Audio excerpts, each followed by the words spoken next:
All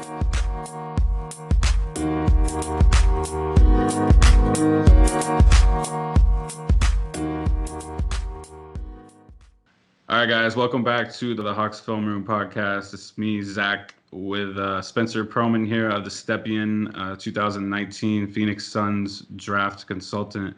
How are you doing today, Spencer? I'm good. How are you?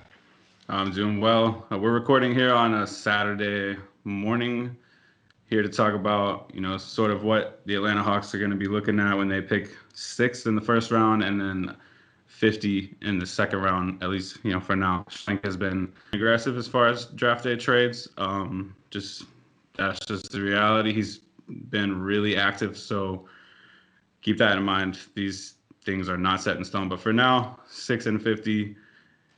Just getting right into it. Who are a couple guys right away, if you're Atlanta, that you're like realistically hoping will slip to 6? I mean, good question. I guess, Hayes would definitely be an option. I think Devin Vassell, he'd fit in well, even though you guys took, Cam and DeAndre Hunter last year. I think Denny would probably be, he'd probably be my number one target. I just highly doubt he falls to the Hawks. And then, beyond that, they're going to be guys who go below who could potentially fit, but, those guys are probably closer to the top for me. So you think Denny doesn't get by Cleveland? Because I feel like Chicago, there is a little Chicago could definitely take him, but they do have Lowry, and I don't know if that would have really impacted, but Charlotte and Minnesota, I think, are not going to take Denny. So so what I know specifically about Denny, I know the Warriors like him, and I know the Bulls like him. Okay. I doubt the Warriors take him at 2.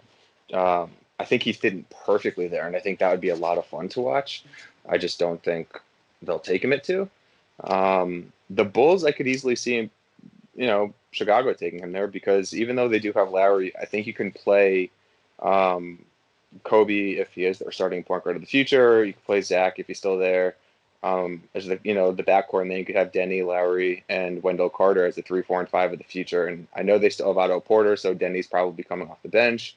But if that happens, then you can still go small. You have some really cool options with Otto and Denny as the 3, 4, with Wendell at the 5. If you want to go super small and not really pay attention to defense, you could put Lowry at the 5 too, next to those guys. But I personally wouldn't do that.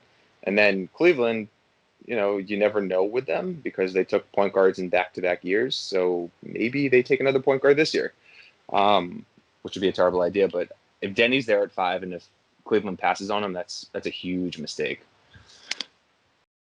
Yeah, no, I think the fit to their, like you said, they've taken guards back-to-back lottery or, back-to-back in the top 8. So it's going to be really tough for them, even if,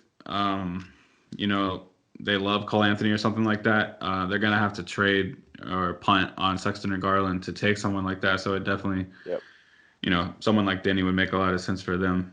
But what about someone like a Kongwu? You think if like, let's say something crazy happens and Okoro is already gone and, the Hawks are, let's say they have a Kongwu ahead of a sell on their board and they're strictly in best player available.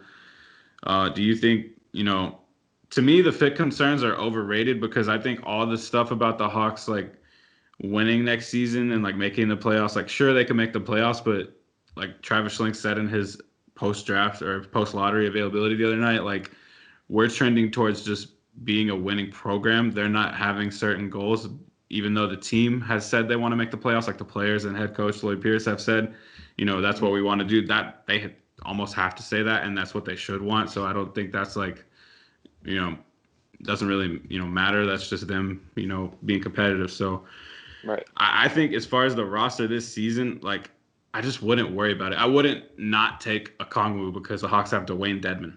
Like, yeah. I think I've told you this privately before. I would definitely take a Kongwu. I know they have Clint Capella there, but his timeline's different than everyone else's.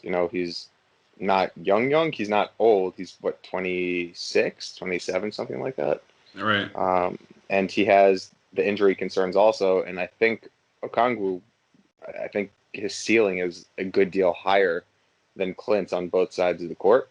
So if you're really trying to build within the timeline, and I think again Okongwu can help next year too. If he's there, if they want to take him, by all means take him, because I think the fit with him and Trey and just his ability to potentially be a short roll passer, to be an elite rim runner, and then on defense to clean up mistakes, like that's exactly what you'd want next to someone like Trey, who's not the best defender, to put it lightly. Yeah. How much do you buy even like 85% of the Bam Adebayo comp? Like, could he even be a B plus version of Bam, or is that just something you think is totally just off the point? I think it's kind of out there just because of like Bam is a special fluid athlete. Like he's 6'9", 250. He does not move like he's 6'9", 250. Okongwu moves a little bit heavier. Um, he doesn't play like he's 280 or 300 pounds or anything like that. He doesn't move he's not as light in his feet. And I think if you take that away from Bam, he's not the full switch guy on defense. So I mean, I guess defensively I wouldn't say it, but offensively, in terms of being that short roll passer, somebody who can attack from the free throw line off the catch, and run the offense pretty much as much you'd want any non-Jokic big to do. I think he could do that. He'd have to make strides passing, but the flashes that we've seen, like they've been really impressive. And from what I remember, they're actually more impressive than what Bam showed at Kentucky, who was mainly just a post-up passer and then not particularly good one at that. But if you could get 3/4 of Bam, that's really good. So yeah, I just ask you that because people often say Bam Adebayo, is a comp for Okongwu, and I'm like you. I don't know. Bam is so good. I can't just like, oh yeah, this prospect's gonna be Bam Adebayo. Like I don't know. That's not like unrealistic almost for anyone who's not like if I think someone's gonna be as good as Bam in this draft, they're like gonna be the number one pick, and everyone is gonna know. Like they would be almost like, I don't know. Like I just don't see that kind of impact from any of the big men in this class. So yeah, and like Bam's development curve was nuts. Like that's the other thing. Really improved, and banking on that improvement from anyone, like I don't care how hard of a worker you are, chances are it's not going to happen. So that's another reason. Also, Bam went to Miami, so he that's like A plus development. So depending on where Okongwu goes, he might not be getting that. So right. But Atlanta has developed their young players, especially on the offensive end. I think they could definitely do something with him. Defensively, I think he's not going to need as much. Like I think he already has pretty good instincts. So if he could just figure out how to play within a system, but I don't know. Would you be dropping Okongwu, or would you just be playing him straight up? I mean, he's definitely the most versatile big in this year's draft defensively, because he can definitely, hedge and recover, can play soft, he can drop, he can switch a little bit. I would prefer to keep him in drop. I think he's just probably best used there. But that doesn't mean that he, if you need to hedge on someone, he can do it. With him specifically, I think it's just how quickly he can recover, because there have been some instances where he gets up high, he completely turns the ball handler around, and then he's just slow getting back to his man, so they have that over-the-top pass available. But then there are other times where he's able to recover after completely turning around the ball handler and just stop that pass. So, it could be a motor thing. It could, maybe the flashes were exactly just flashes. But I think in terms of scheme, he's probably best used as a drop defender with some room to change that depending on who else, like who the action would be against, I guess. Right. So you think he's strictly a center, right? So that's that is Yeah, where the fit does get. I mean, Capella has 3 more years on his contract, so he and Capella really conceivably couldn't share the floor. So Mhm. there is a slight fit concern, I guess, is where Kongwu the first 3 years of his career, he's Right. kind of not going to be a starter, at least not the projected starter going into the season. If the Hawks keep Capella, obviously Capella's had injuries, and that's kind of where like if he's the best player, that's why I would still take him because if you have him graded as the best player, and he is, and you were right, and he is the best player throughout over his rookie contract over those 4 years. I just feel like you could use that big. The Hawks have been so shallow in the front court um, in the last few years. So to me, it wouldn't be crazy. The reason we are talking about him so much, by the way, is he is ranked fifth on ESPN's big board and sixth on the Athletics big board. So he's Mhm. right in that range for the Hawks, and he was actually mocked to the Hawks in ESPN's post lottery mock draft. So enough on Okongwu, though. Another guy I've seen linked to the Hawks quite a bit is Tyrese Halliburton, Iowa Yep. State wing guard. 20 years old, 6'5", 6'7" wingspan. What are your thoughts on his fit in Atlanta? So the fit I like a lot. He's not a primary creator. He's not someone who I'd run an offense through. He's that connecting piece, the Lonzo Ball type. Although he's a better playmaker in the half court than Lonzo was at the same stage, and I guess still kind of is. Obviously, he's an excellent team defender, but I guess my concern with Atlanta would be the defense. If you're playing him and Trey together, although team defense is obviously a lot more important than man, you're leaving two guys who you can now target and just get them on an island. And then that's going to force the entire defense to just completely be on their toes and just ready to help when needed.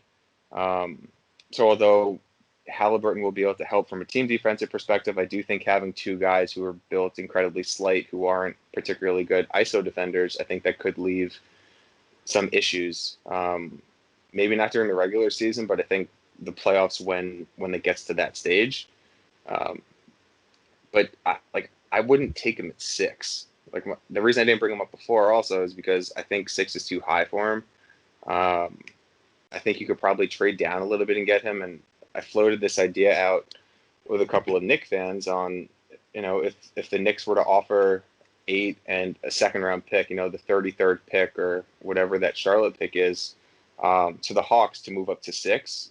If LaMelo is there, or to jump Detroit to get Killian, would the Hawks do that? Because if they do like Halliburton, chances are he's going to be there at 8, and then you can pick up that second asset in the second round, and a really good pick in the second round also. And you can, have your cake and eat it too in that scenario. And plus, and Knick fans would obviously be very happy with that too. I just think it would be a trade that would benefit both sides So if you they think wanted Halliburton. you think there's a chance that LaMelo could fall to 6? I mean, I think there's a chance he falls to 8. Um, I don't think there's a good chance he falls to 8, but you know, I do think if the chips fall a certain way, and if Charlotte doesn't want him, and if no team trades up, I could see him falling to 7, and then Detroit would have to pick between him and Killian. And because Killian's been working with Will Bynum, I think Detroit probably would prefer Killian because they've had better intel on him. And I mean, Will Bynum's Pistons not legend, but he played there for 10, 12 years, whatever it was. And that I just think Detroit would probably prefer Killian over LaMelo. But yeah, I definitely think there's a chance he could fall to 6. 8, it's probably out there. Yeah, I would say 6 is probably the floor for me because I just knowing Schlink, he's gonna make someone trade for Melo, even if he doesn't get enough. He's gonna make someone come up and get him because Right.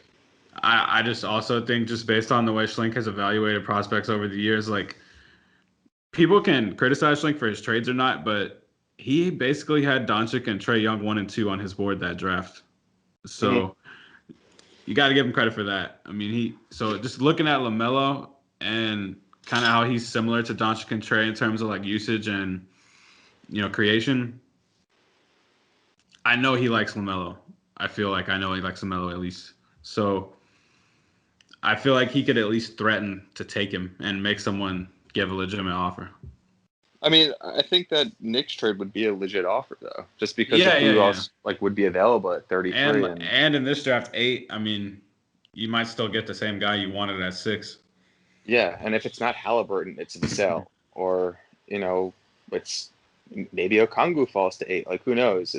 Okoro could be there. It's a really weird draft. So I don't think a trade would happen before then, but I think when the Hawks are on the clock at 6, it wouldn't surprise me if something did happen.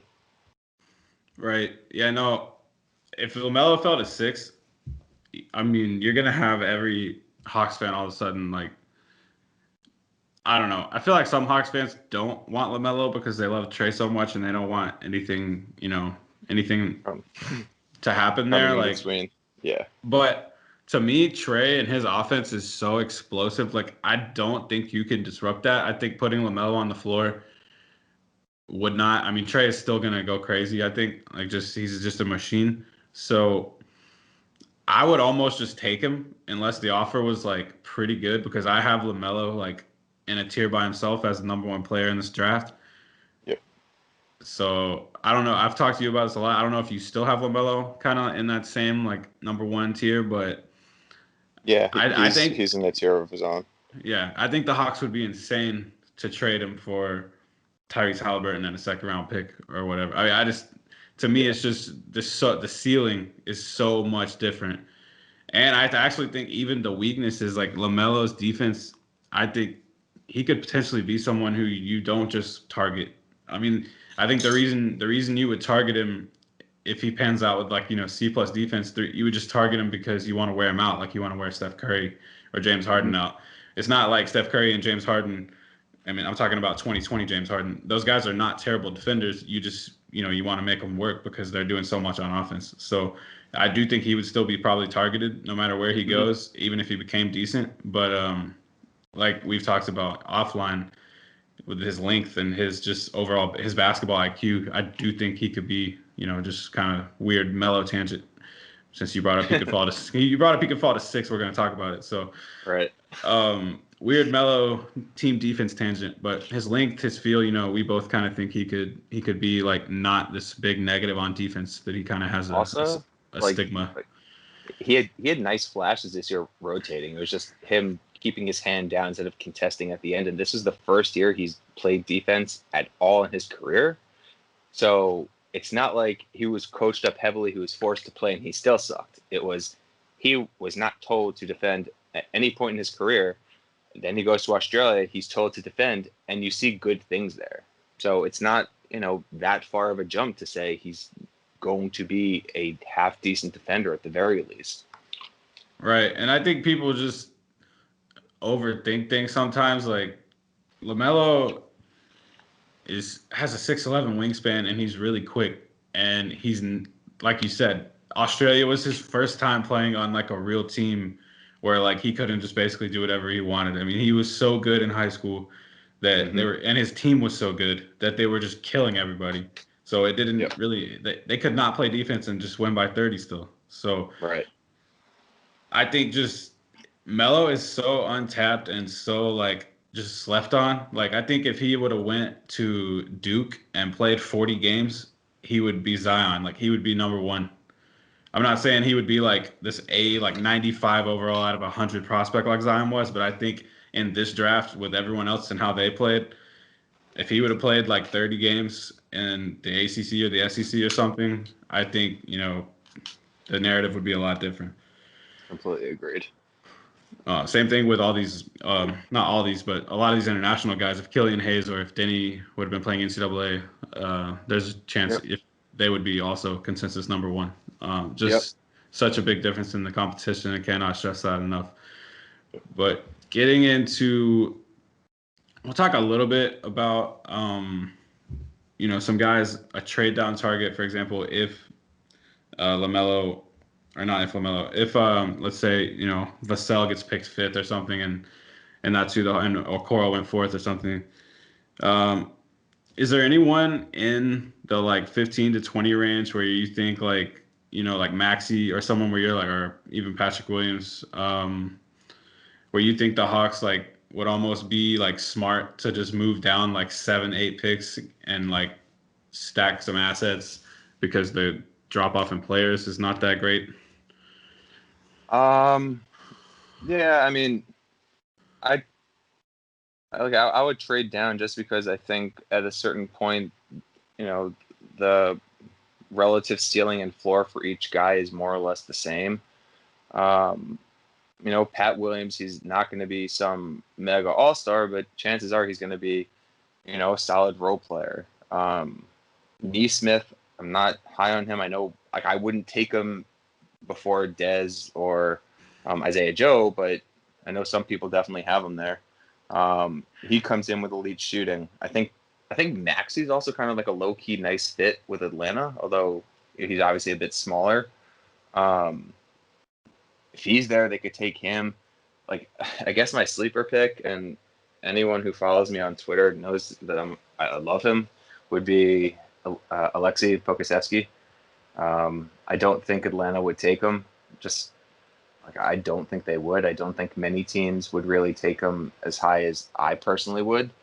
But if they trade down to 14, 15, and if he's there, he's someone who could A, fit with Clint, B, he could fit with John Collins also if they decide to keep him going forward, and like C, the fit with Trey is perfect because you not only have someone who could play off of Trey when they run pick and rolls, they could run movement options, like movement plays to get Poku open at 7 feet, which is insane. But you want to play Trey off ball a little bit more. You have a 7-foot offensive hub who can create for others. He's that's it's exactly what you'd want from somebody. Not despite him being 7 feet tall, would then allow them to play someone who in the backcourt who's not necessarily a creator.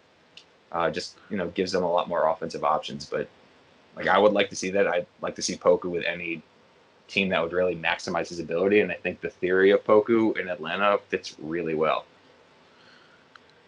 Do you think he'll play like whenever next season is? Do you think he? I mean, he just seems pretty far away from like No, playing in like, an NBA game.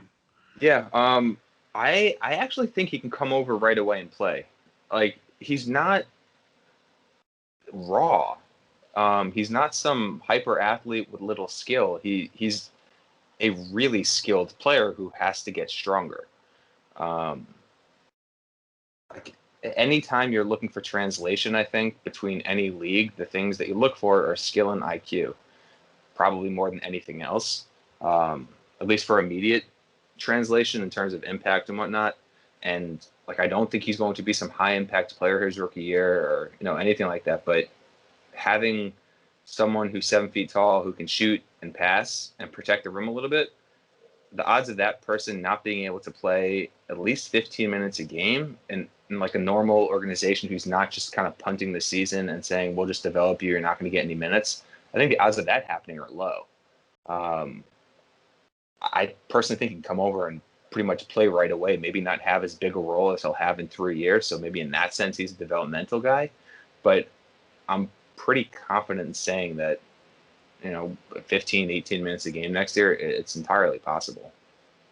Yeah, I don't think just based on kind of the vibe and the comments Travis Link has made, I think he is more set on taking someone at 6 who he thinks is the best player available.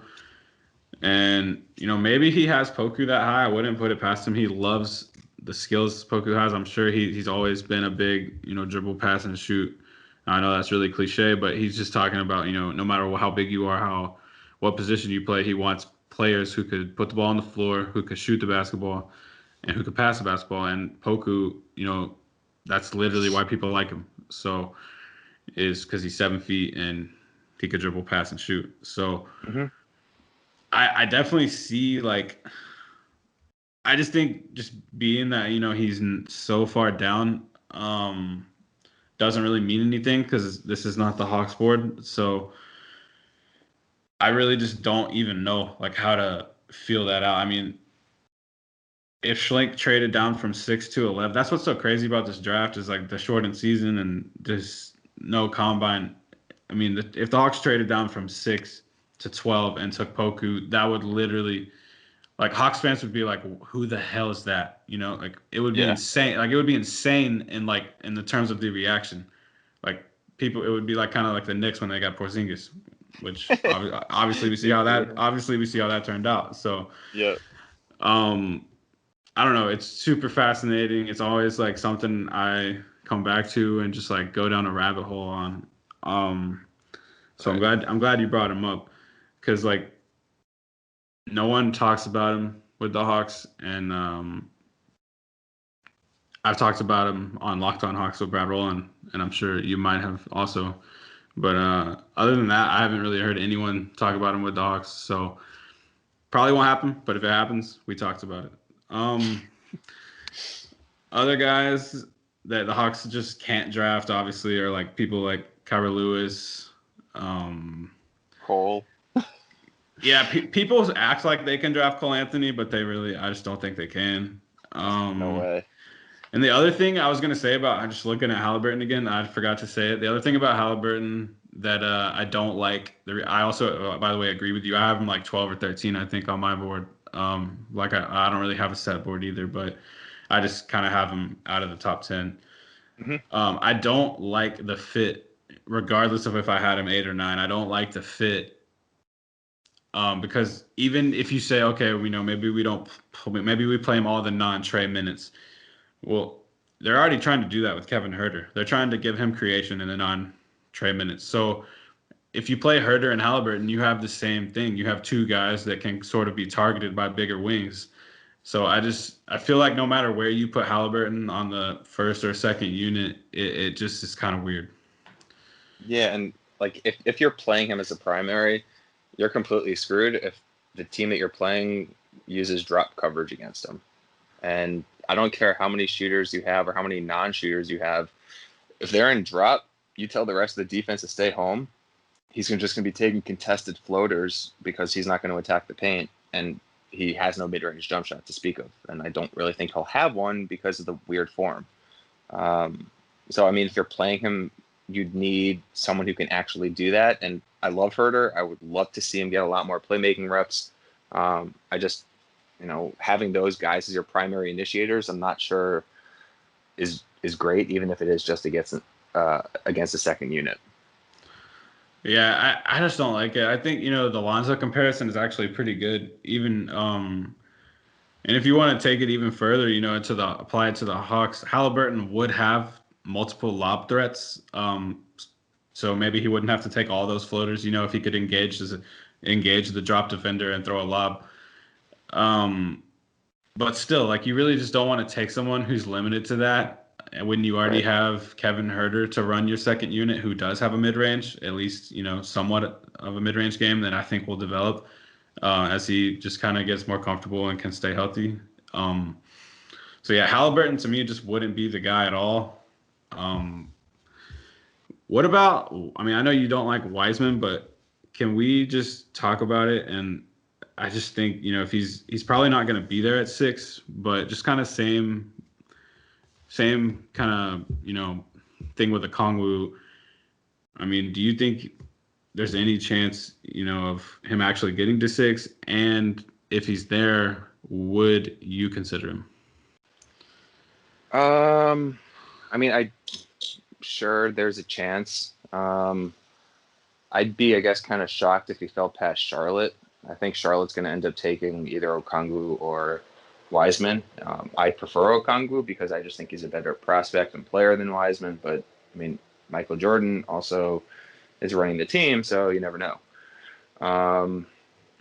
If he's there at 6 and if he's the best ranked player on their board, like, go for it. You're going to really get someone who can set really good screens, which would then free Trey up and potentially help collapse the defense even more than Trey already does on his own. You get a rim runner, although I like Okongwu more there because he's just a lot quicker off his feet, and Wiseman takes a little bit more time to load into his jump. And then defensively, I'm just not really a huge fan of him on defense. I don't really think he moves that well. He moves really well in the straight line, absolutely, in transition and whatnot. But like east-west, I think he's heavy-footed. I don't think his IQ is particularly good, so you're just kind of forced to have him in drop coverage, which then forces Trey to really get over the screen to provide some pressure from the back. Because if you play Wiseman too far high, the guy who's going to be coming around the screen can probably get by him, and Wiseman's not quick enough to recover there. So, I mean, if he's there, if they're comfortable with it, sure, you can take him because you know you're going to get someone who can block shots, not necessarily protect the rim, but block shots, and you can get someone who can be a vertical spacing threat, and you know, run the court. But like, I wouldn't take him, I guess. If you're picking between him and Okongwu, I'm taking Okongwu, and if you're picking between Wiseman and you know who like whoever else would be there, like Wiseman or Vassell or but whatever, I would probably take the other option. Like he's just kind of bland. He'll put up numbers. He's just kind of bland, I think, in terms of ceiling and impact. Yeah, and I think also it just, like you said, I mean, the Hawks have to be conscious of Trae Young, if anything. I mean, they can ignore every other piece on the roster in the draft, but they can't ignore the fact that Trae Young is there. You don't want to bring someone in who's going to make his job harder defensively. Right. So then, you know, maybe you just roll with Capella, and obviously you traded, you know, it wasn't a great first round pick. It was like a mid, I think 17th pick or something for Clint Capella. So you just kind of roll with Capella, I think, if Okongwu's gone, and you just take, you know, another position. I just had to ask. It's awkward to ask because I know me and you both don't like Wiseman. I already knew that going in. So just to kind of just brush by that. Other guys in the top 10, obviously we talked about Denny as, you know, probably the ideal guy for them to get. What is it you like so much about Denny anywhere? Because, I mean, we've talked about how he fits, you know, pretty much anywhere. But specifically with, you know, Trae Young, what is it that you like about Denny's fit? The ability to be another playmaker. He's not a primary option. I think you can definitely run some pick and rolls when the occasion calls for it with him as the guy leading it without attacking the swinging defense necessarily.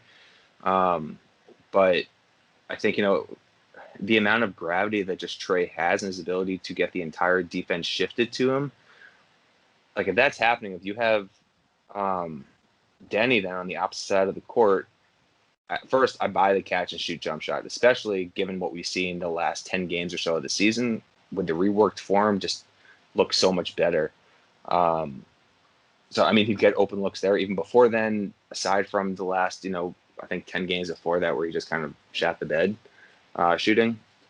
He was a pretty consistent catch and shoot guy. It was like 40% or 38% on over 100 attempts on shots outside the final 7 seconds. And I think that's important to note because he was often the bailout option for Maccabi Tel Aviv. But then beyond the shooting, he's a super smart player on defense. Like he's versatile. I think he'll be able to defend threes. I think he'll be able to defend fours. He'll get stronger, but what he has right now is physicality. I think he can potentially switch a little bit on some of the smaller guys. Not every possession, but when it calls for it, absolutely. And then, again, going back to the offense, if he's attacking the swinging defense, you can then run another side action to get another pick and roll going. You can play Trae off the ball a little bit there. But he's a really good pick and roll passer in the half court. He's a really good finisher. I love that fit, especially because you could then have 3 guys at the 2, 3, and the 4 who are all around 6'8", who can defend multiple positions. So you wouldn't switch Trae with those guys, but you have 3 positions, potentially 4 with Clint a little bit, where you can just switch and not really have to worry about avoiding mismatches. Right. Yeah, no, I like Denny a lot. Like you said, I do not think he'll be there at 6. I think the Warriors will probably trade their pick, and there's a decent chance, you know, someone could trade up and take him, if not Melo. Mm-hmm. So get into a couple more of the guys in the range in a little more in depth. Killian Hayes, would you have him as a Hawks? You said you would have him as a Hawks target, but would you kind of expect him to be a starter, or would you expect him to be more of like a combo, like kind of the backup, just combo guard type archetype? I think he could definitely start. Like I have no, like if the Knicks get him, he's starting. If the Pistons get him, he's starting. I think he's definitely got the potential to be a full-time starting point guard. I think he can definitely come in actually and start full time. And obviously with the Hawks, he wouldn't take Trey's position. He would play more off ball.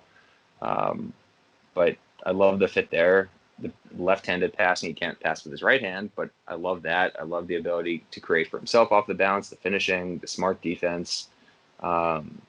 He's got some positional versatility because of the strength, and the athleticism improvements over the last year has me thinking that he'll improve more going forward. He's still 18 and a half or just turned 19 or something. He's still super young. But yeah, I mean, if he's there, and if Schlenk likes him, absolutely, I think they should take him. Isaac Okoro is another guy that's been linked to the Hawks a bit. I really like him a lot. I don't know if I like him as much as Denny or Kongwu, but he's also another guy at 6. I think just you have to consider because he also has some two-way versatility. The shot is obviously a huge concern, but how strongly would you consider Okoro if you were Atlanta? Yeah, I mean, I guess I also really like him. I buy the shot just because the touch in the paint is so good, and he's shown some promise actually creating for himself off the bounce. I don't think the form is broken, so what I usually go with is if you have good touch, which he does, and if the form's not broken, I think you're going to be at least a serviceable shooter. And if Okoro can get there, he's got literally every other skill you want from a modern wing. He's got the passing, he's got the off-ball defense. He's super smart off-ball. He's not Devin Vassell level, but he's that tier below that. I think he's in a very, very high level team defender. He's a very good isolation defender. He'd defend Kyra one game, go to Maxey the next, Neesmith the game after that. Like he defended everybody. And another thing, like he has the passing and the ability to again play Trey off the ball a little bit more if they want to. I think that's what you'd want from someone playing next to Trey. So I definitely like the fit. Like, would they do it though? I mean, like, would they take him? I have no idea. Right. Yeah. I mean, there is like something out there. Sam Vecini said it on Locked On Hawks too, Brad. He said that the Hawks, there's something out there that the Hawks like Okoro, but it's really early. That was even already like a month ago, so it's really early. They could like a Kongwu, they could like Hayes, they could like Denny. Just because they like Okoro doesn't mean he's a favorite for them to take him or anything. Right. But you kind of compared him to Vassell's team defense and how Vassell, was a little better within the team defense. But who do you think was a better one-on-one defender? Okoro, and it's not even close. Yeah, that's what I think too. So, yeah. Yeah. So I guess kind of just wrapping up, I guess we can toss like Neesmith in this as well. What kind of if you're looking at, the screen I'm sharing with you, from where I'm highlighting, like from Halliburton down to like exclude Kyra, don't worry about Kyra, but from Halliburton down to Neesmith and really down to Maxey, but we haven't talked about Sadiq and we're not counting Cole Anthony. So really just Maxey, Neesmith, Vassell, Okoro, Hayes, Denny, Okongwu, Halliburton. I know that's a lot, but kind of put those guys in like order or tiers for me for the Hawks. Oh, you said from Wiseman down? No, from Halliburton. Yeah, from like all the guys who were realistically going to be there at 6 that we kind of think the Hawks should like. So Halliburton, Okongwu, Denny, Killian, Okoro, Vassell. We could just stop at Vassell, and I'll toss some Maxey in there too. All right, so I'm actually writing this down. So I would have Denny as my clear-cut 1. He'd be, the guy at the top of my list. I'd have Hayes, probably 2. I think I would probably have Okongwu maybe after that. Like I know Clint and everything in his contract. I think Clint can probably be traded relatively easily. So if Okongwu does end up taking the full-time position, or if he deserves a lot more minutes and he's getting in his rookie season, they can trade him when he only has 2 left. So let's see. I've got a few guys left. I would have. You got a Okoro, Vassell, Yeah, Maxey, and Hallie. Yeah, and Halliburton. All right, so Maxey he'd probably be my last guy. It would either be him or Halliburton. Yeah, for the Hawks, I guess. I would have Maxey ahead of Halliburton for the Hawks, but that's just me. Yeah, like I just think the team defense. I mean, Maxey's a good team defender in his own right, and it's tough. I think Maxey's playmaking leaves a lot to be desired, and I think Halliburton. I think his ability to just kind of like move the ball. So I'd have Halliburton above Maxey for the final 2. And then Okoro and Vassell. Yeah. That's what everyone is debating, kind of, is the Okoro and Vassell. Yeah, I'd have Okoro slightly above. I would have Okoro slightly above.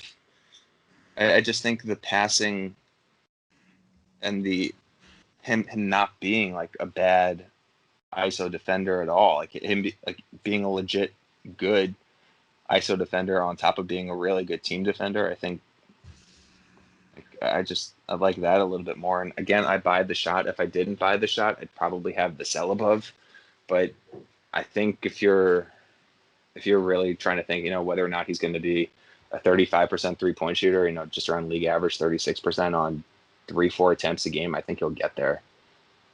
So it would be Denny at 1, then Hayes, then Okongwu, then Okoro, Vassell, Halliburton, then Maxey. We can move down to 50 and kind of talk about right now the Hawks have the 50th pick in the second round. Mm-hmm. Is there anybody in this range, or even it could be someone who's 35th that you think could slip? It doesn't have to, these boards are what they are, but they're nothing. Right. Anything can happen. So is there anyone that you think could slip to 50 that you think, the Hawks would be crazy to let go? Yep. So, I mean, if Tilly's there, I would 100% take him at that point, even if he's only playing 50 games a year. And if you can keep him healthy for the playoffs, I think, like, in terms of skill, I think he's a lottery skill guy. It's just he's been injured all the time. But at 50, I'd play the odds. And I just think he's 100% worth it at that point. So, yeah, I mean, Tilly would be one of them. Sam Merrill would be another. I think if he weren't, 24 years old, he'd be probably, early 30s type pick. Where's Isaiah Joe? I mean, Isaiah Joe, obviously, if he's there. I had him as a top 30 player. He's 68 on Vicini's board. If he's there at 50, which he shouldn't be, I'd 100% take him. And then Tyler Bay, he's another guy at 56 on Vicini's board. Abdoulaye Enjoy, I would take him at 54. I mean, he's 54 on his board. I would take him at 50.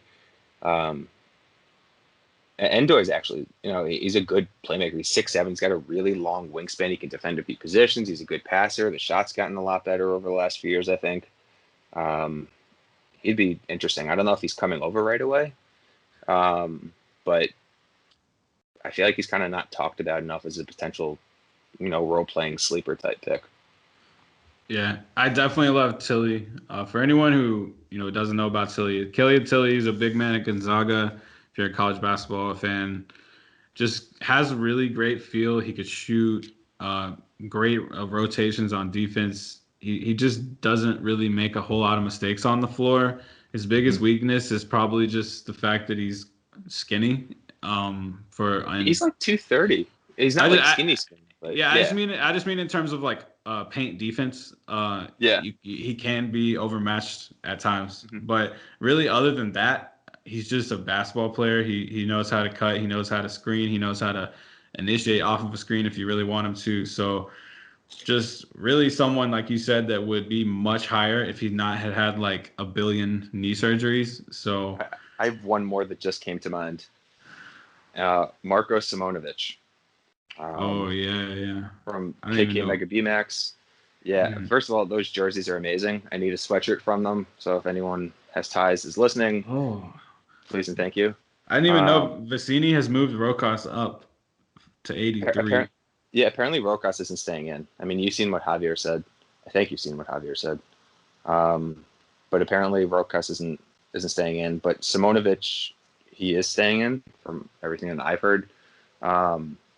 Super skilled big, like very, very, very skilled modern big. He deserves to be picked ahead of, I think, Stewart, ahead of Vernon Carey, definitely ahead of Daniel Otiru.